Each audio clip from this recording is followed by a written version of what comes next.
Përshëndetje juve, kjo është videoja e dytë nga cikli I ligjëratave të cilat I paralajmërova se do të fokusohen kryesisht në tema islame. Këtë video dua t'ja kushtoj islamit politik. Në këtë video do të mundohem që ti preki elementet apo nuancat kryesore në mënyrë që tema rreth islamit politik të jetë sa më e kuptueshme nga ana e juaj. Ndër ne shqiptarët, jo rradh, pra disa herë është hapur debati apo debatet rreth islamit politik, sikur edhe për temat të tjera. Zakonisht ky debat hapet kur ndodh ndonjë ngjarje që ndërlidhet me fenë islame, me botën islame, diçka me terrorizëm, diçka me bashkësinë islame, kryesisht që ka të bëjë me frymën islame tek ne.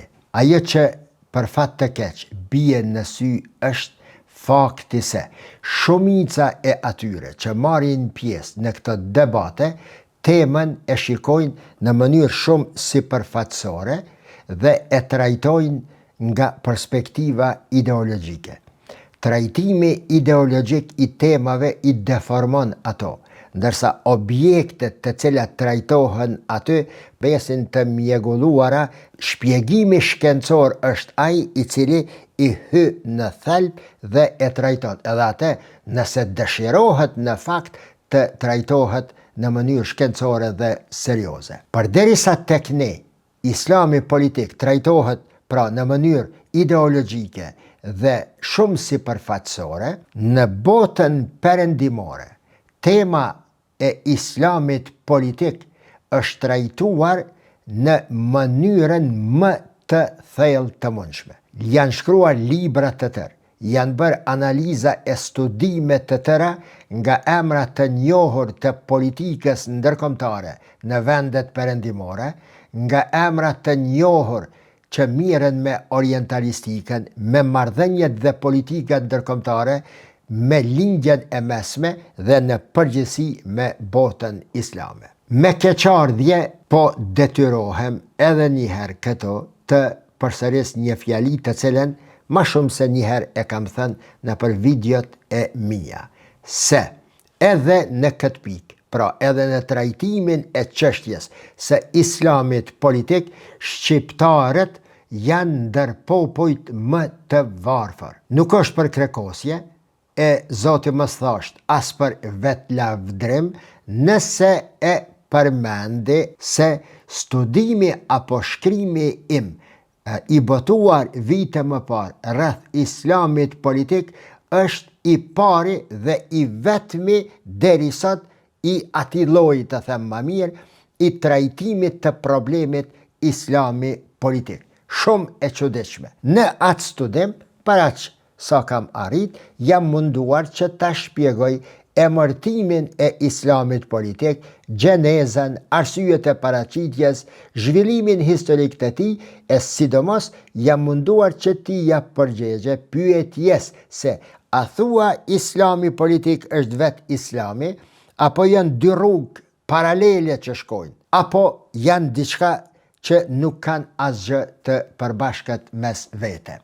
Përgjatë konsultimit të materialeve, derisa po e përgatitja atë studim, e ju porositi po patët vullnet që ta lexoni, e gjeni në Gazeta Mejdani, në Telegraf, e patën botuar disa media në Kosovë dhe Shqipëri. Përderisa e përgatitja atë material, natyrisht kam konsultuar emra serioz që mirën me islamistikën dhe me problemet e shoqërive muslimane. Ndër më kryesorët është Montgomery Watt, I cili thotë se shoqëria e parë islame ishte shoqëri religjioze dhe politike në të njëjtën kohë. Ishte shoqëri religjioze, fetare dhe politike në të njëjtën kohë. Të pakët janë hadithet e profetit Muhammed që flasin me gjuhë nacionale. Ndërsa në Kur'an, vazhdon ai, nuk gjen as një ajet të vetëm që flet mbi përparësinë racore të një populli ndaj popullit tjetër. Përparësia e vetme mes njerëzve të cilën e përmend Kur'ani konstaton Montgomery Watt, është përparësia e devotshmërisë, vetëm devotshmëria. Të kundërtën e kësaj që e thët Montgomery Watt, Bernard Dukic, profesor në Universitetin i Splitit, i njohur me studimet e tij orientale e sidomos në rrafshin e islamit politik, e thët të kundërtën e këtij të parit. Thët Dukic, islamizmi dhe islami ekzistojnë si dy kategori të veçanta dhe nuk janë sinonime të njëjtit brom. Islami sipas tij është fe, besimtarët e së cilës janë musliman, ndërsa islamizmi, islami politik, do ta shpjegoj pak më vonë dallimin midis islamizmit dhe islamit politik. Thotë ky, islami është feja, besimtarët e së cilës janë musliman, islamizmi është një ideologji dhe orientim politik i formuar brenda një bote komplekse, shumë komplekse islamike.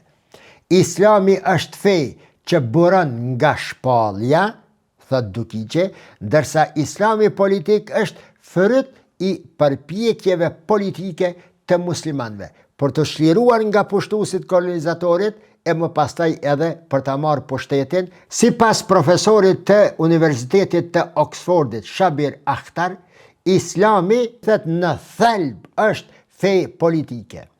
Duke e krahasuar me krishterizmin, thët se krishterimi është më shumë etik se sa politik. Dhe për të arsyetuar dhe shpjeguar këtë fjali bajage e fuqishme kumbuse, thët nuk duhet të nënkuptohet se islami nuk merret me etikën në mas sa merret edhe krishterimi, por që ndryshe nga krishterimi, në misionin e vet islami e llogarit shtetin si garantues edhe i etikës shoqërore. Nëse këta studius kanë folë dhe të cilët i kam konsultuar gjatë përgatitjes së atij studime, ka qenë e natyrshme, pra, mos them e domosdoshme në rrafshin akademik, që ta shtroj edhe mendimin tim të cilën tani po e them këto në lidhje me islamin politik. Unë mendoj se islami, për nga përmbajtja dhe misioni që ka, është fe universale, që nuk një kufi geografik, nuk një kufi etnik, etnit popujt i pranon, por i te i kalon, nuk ndalet në kufit, nuk është nacional islami dhe nuk guxon të jetë nacional, sepse prerogativa kryesore e tij është rahmeten lil alamin, universalizmi, pra fe universale që nuk një kufi dhe që nuk lë jashtë domenit të vet asnjë segment të jetës së njerëzit. Pra, islami nuk mund të mendohet as jashtë kategorive politike. Nëse e shikon zhvillimin historik të islamit që nga ditët e para, menjëherë kupton se janë shumë të njohura përpjekjet Muhamedit a.s. dhe shokëve të tij që të themelojnë shtetin menjëherë pas shpërnguljes së tyre nga Meka në Medinë. Përshka sepse pejgamberi dhe kuadrët të cilat i kishte krijuar e shihnin shtetin si garantues i mbijetesës edhe biologjike, edhe shpirtnore, edhe fetare. Zhvillimi historik i islamit, si fe, si kulturë dhe si civilizim, kujdesa, unë këtë fjali e kam përmendën ma shumë se njëherë, për shkak se islami nuk është religion në kuptimin e asaj siç e lexojmë në përkufizimet e religionit në fjaloret e kulturës perëndimore. Islami nuk është religion, por islami është rend shoqëror, ku shteti ka luajtur një rol shumë të rëndësishëm. Në lidhje me këtë, një studius serios që quhet Muqtedar Khan e ka një artikull të cilën e ka botuar me emrin What is Political Islam? Ai në atë artikull flet për lëvizjet e para pan-islamike, ku thot se që nga fillimi i epokës koloniale dhe i dominimit perëndimor mbi vendet muslimane e deri më sot, intelektual musliman, filozof, studius, mbase edhe besimtar të rëndomt, ende e vajtojnë humbjen e perandorisë, humbjen e fuqisë dhe humbjen e lavdisë së dikurshme muslimane. Megjithëse që nuk ka konsenzus në lidhje me atë se çfarë ishte arsyeja kryesore e rënjes së muslimanëve si civilizim, ky thot se shuarja e perandorisë osmane, rrjedhimisht shfuqizimi i halifatit në vitin 1924 është momenti kryesor kur fillon nxitja shpirtërore dhe fizike e muslimanëve për një rimëkëmbje të mundshme të islamit dhe të tyre si shoqëri muslimane. Shumë lëvizje islame nga atëherë shfaqen me qëllimin e qartë për një ringjallje islame gjithandej në botë ku ka musliman dhe për rivendosjen e islamit në pozitën e tij të lavdishme që e ka pas dikur. Kështu, të gjitha këto lëvizje, thot Muqtadar Khani, islamin e kishin e shehnin, apo në të gjitha këto lëvizje, islami ishte një faktor koheziv dhe i fuqishëm që frymëzonte masat muslimane, të rëndomta dhe intelektuale për krijimin e një vetëdije të re shoqërore në ato vende dhe për rikthimin e fuqisë edhe politike të islamit gjithandej ku ka musliman. Unë mendoj se është e udhës të përmendi një gjë të rëndësishme. Në literatura të ndryshme, islam me gjithë që termi islam politik fillon të përmendet aty këto me derivate dhe kuptime të ndryshme. Në fund të shekullit 19 dhe në 2-3 dekadat e shekullit 20, fillet e përmbajtjes e frymës të islamit politik janë shumë më herët. Kolonizimi i tokave islame fillon në shekullin e 17. Në fillim të shekullit 20, 250 vjet më vonë, në lindje të mesme, në Indokinë dhe në Azinë qendrore, mbesin vetëm 3 shtete muslimane të njohura ndërkombëtarisht. Të gjitha të tjerat shkrihen dhe zhduken nën kolonizatorët francez, anglez, spanjol, portugalez, holandez dhe gjerman. Ato 3 shtetet ishin Perandoria Osmane, Persia dhe Afganistani. Që nga ajo kohë, fuqit evropiane, jo vetëm që kishin arritur një dominim politik dhe ekonomik, dhe po tregoheshin fuqi vendimmarrëse në arenën ndërkombëtare, këto fuqi përtej kësaj kishin filluar edhe formësimin e paradigmës fetare dhe kulturore edhe në shoqëritë muslimane. Dhe metoda e parë, apo elementi i parë, i përdorur për ndryshimin e paradigmës shoqërore, sociale, pra edhe fetare, atje ishin kuadrat muslimane të cilat po shkolloheshin në vendet perëndimore. Këto kuadro të mahnitura nga përparimet teknologjike, shkencore, të gjithëmbashme, filozofike në vendet perëndimore, kur kthehen në vendet arabe, të inspiruara nga ato të cilat i kishin mësuar, e ndonjëri edhe i përgatitur për agenda të posaçme, fillojnë të punojnë ose bëjnë përpjekje për ndryshimin tani më edhe të vetdijes islame ndër muslimanët. Si përgjigje ndaj kësaj iniciative që fillon në vendet muslimane, paraqiten lëvizjet e para kontra këtyre dhe në të njëjtën kohë edhe lëvizjet e para reformiste për t'i rezistuar asaj që po bënin në përgjithësi fuqit kolonizatore në këtë kohë, pra, në lindjet e mesme dhe në vendet muslimane nga Maroku, Oqeani Atlantik, e deri tek paqësoria atje, arkipelagu Malaj, fillojnë disa lëvizje apo rezistenca që tani më po e ndryshonin gjeografin e atjeshme. Është shumë interesant se lëvizjet e para e rezistente në botën muslimane kundër kolonizatorëve nisin pikërisht nga bashkësitë sufiste. Unë në 4 vazhdime e kam spjeguar sufizmin, misticizmin, e që e 5 kam bet aty, ende pa e postue.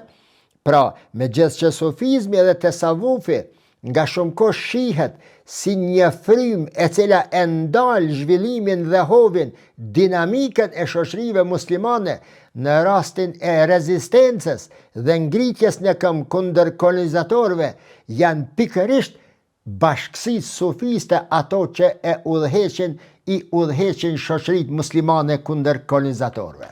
Kështu, miq të respektuar, El Hajj Omer Tall, shejhu i tarikatit Tijani, e nis dhe e udhëheq rezistencën ndaj kolonizatorëve francez në Afrikën perëndimore, në Guiné dhe në Guinén e tanishme dhe në Mali. Përveç këtij, Osman Dan Fodio, një antar i tarikatit Kadiri, e udhëheq e nis dhe udhëheq rezistencën ndaj kolonializmit britanik në fund të shekullit 18 dhe i organizon muslimanët e Senegalit 1, Malit 2, Çadit 3, Republikës Afrikës Qendrore dhe të Sudanit në një organizëm halifati i cili quhej Halifati i Sokotos. Ky halifat mbjetoi gati një shekull, 93 vjet. Në anën tjetër, në Algjeri, rezistenca e gjatë ndaj kolonizatorëve francez drejtohet nga Emir Abdul Qadir El Jazairi, që ishte shejhu i tarikatit Kadiri. Përveç këtij, Imam Shamil Dagestani, shejh i tarikatit Naqshbendi, e udhëheq për një qerek shekulli rezistencën ndaj okupatorit perandorak rus në Kaukaz dhe arrin që t'i bashkoj muslimanët e Kaukazit në luftën e tyre kundër rusëve. Dhe tjetri, Omarul Mukhtar, shkrimin e tij, këtë filmin e tij të cilën shumica nga jo keni mujt me pa, ka Omarul Mukhtar, shejhu i tarikatit Senusi në Libi, organizon, nis dhe e udhëheq lëvizjen rezistente kundër okupimit italian të Libis, ku për gati 20 vjet i lufton italianët derisa zihet, arrestohet dhe varet publikisht në vitin 1931. Të gjitha këto lëvizje rezistence dhe grupe fetare janë rezultat i pakënaqësive ndaj politikave vendore të atëhershme, si dhe rezultat i pushtimeve evropiane të cilat i kishin bërë tokat muslimane në linjën e mesme, në Afrikë dhe në vendet të ndryshme të Azisë. Çfarë nënkupton Islami politik? Çka është Islami politik? Miq, Islamin politik do ta kuptoni kështu, se është një interpretim i Islamit si një burim i identitetit dhe veprimit edhe politik. Islami politik mbështetet në formimin e një shteti dhe një shoqërie në përputhje me parimet bazë të Islamit. Do me thonë, të jetë Islami një burim edhe i zhvillimeve politike dhe i të gjitha rrafsheve të jetës shoqërore. Në kuptim historik, termi Islam politik është një formë e rilindjes së vetëdijes për rimëkëmbje islame, i cili fillon dhe zhvillohet në 2 shekujt e kaluar. Disa e kanë quajtur islamizëm, ndërsa ata të cilët merren me islamin politik i quajnë edhe sot islamiste. megjithëse që ka të bëjë me rimëkëmbje dhe me rikthimin e shtetit islam, jo të gjitha lëvizjet për ringjalljen islame konsiderohen islam politik. Tazam, Tebligu Xhamaa, një lëvizje e cila merr dhënë dhe përhapet shumë në Afrikë, në Indin e atëhershme, jo vetëm në këtë Indin e tanishme, por në gjithat pjesën urdo, prej Iranit e deri te Kina atje, Xhamaa Teblig, megjithëse që përhapet shumë, kundërshton kategorikisht marrjen me politik. Përveç kësaj, duke shmangur aktivitetin politik, ka edhe disa vllazëri të tjera sufiste dhe islame të ndryshme në botë, të cilët mendojnë se kthimi i islamit apo rimëkëmbja e islamit nuk ka nevojë të bëhet edhe me mjete politike. Kështu mund të them se termi islami politik zakonisht përdoret për të identifikuar një lloj specifik, vetëm një lloj specifik të programit politik, e jo që është emërtim general për çdo aktivitet politik dhe islam në botën muslimane. Kështu, mendoj, termi islami politik, me që është i tillë dhe ka dimensionet të ndryshme, ai në të njëjtën kohë paraqitet edhe si një problem, si një term problematik ndër studiuesit perëndimor dhe musliman.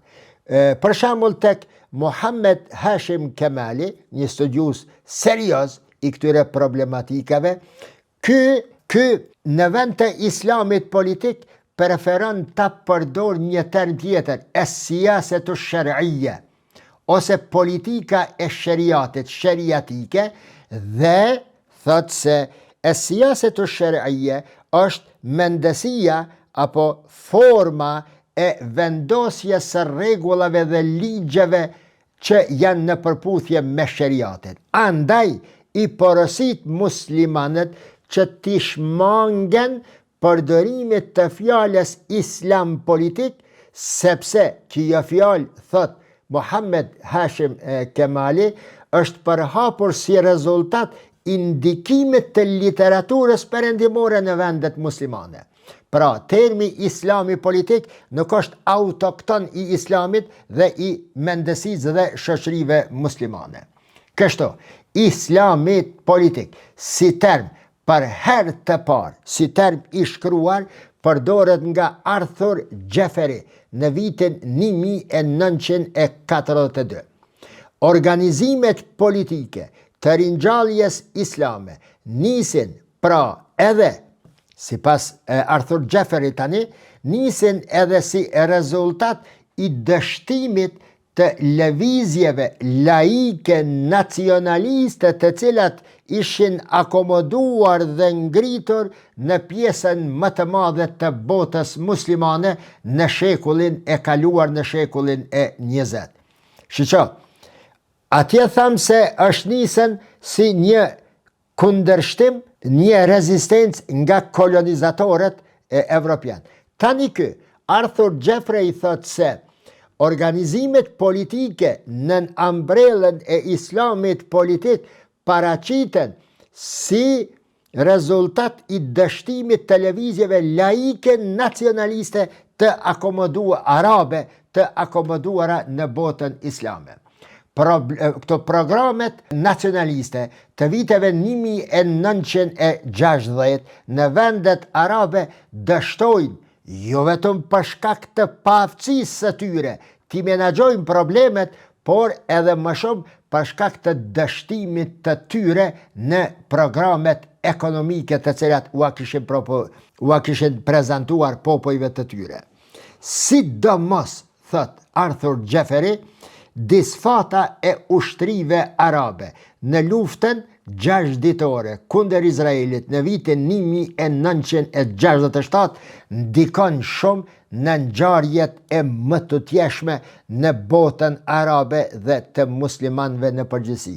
Nga fundi i viteve 1970, pushtetarët, liderët arab të shtyrë tani më nga rrethana të reja, të cilat po krijoheshin si rezultat i dështimit të luftës së tyre kundër Izraelit dhe i nisjes së lëvizjeve të ndryshme islame në literaturat politike, në revista, në gazeta, në mediume dhe në studimet të ndryshme pas vitit 1970 vërehet një përdorim i madh i termeve islame edhe nga pushtetarët arab, të ndikuar dhe të detyruar natyrisht nga kjo frymë e re islame që po mugullonte në vendet arabe, edhe Gaddafi, edhe Saddam Husseini, edhe diktatorë të tjerë fillojnë që në programet e tyre politike të vejnë disa nuanca islame sheriatike, natyrisht të gjitha sa për t'i qetësuar masat e tyre.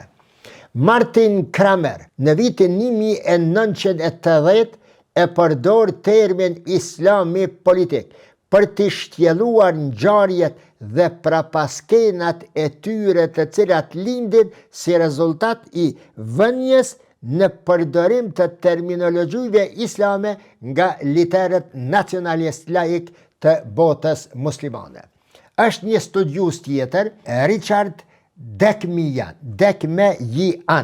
me përjardhje armene, amerikan natyrisht, ai kur flet për islamin politik e përdor në mënyrë shumë të hapur termin islamizëm. Muslimanët politik apo islamistët dhe në vitin 1995 Dekmejian trajton tani më edhe terme të reja të cilat të gjitha janë sipas tij në atë ombrellën e islamit politik. Përveç termit islamizëm, fillon të përdor edhe termin fundamentalizëm, pastaj radikalizëm, pastaj disa të tjera dhe me kalimin e kohës, studiues serioz tani më edhe të studimeve të Richard Dekmejianit vinë në konstatim, vinë në përfundim se lëvizjet islame nën ambrellën e islamit politik janë dy llojesh.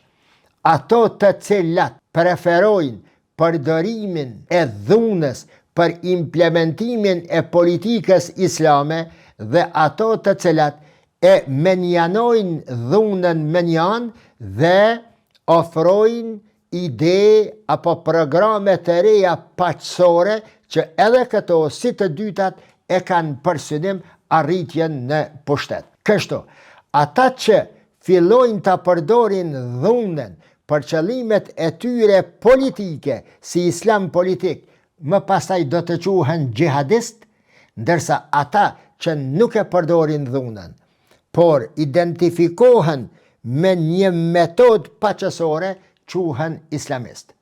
Nuk e di sa kesh i qartë. Ata të cilët brenda suazave të islamit politik e përdorin dhunën për arritjen e qëllimeve të tyre politike, quhen gjihadist, ndërsa ata të cilët nuk e përdorin dhunën dhe e refuzojnë atë, por qëllimin e kanë të njëjtë, arritjen një pushtet, fillojnë të quhen islamist. Kjo është gjithatë që arrita të rumbullaksoj në lidhje me këtë temë. Deri në trajtimin e ndonjë teme tjetër islame, mbi mbeqi, wassalam.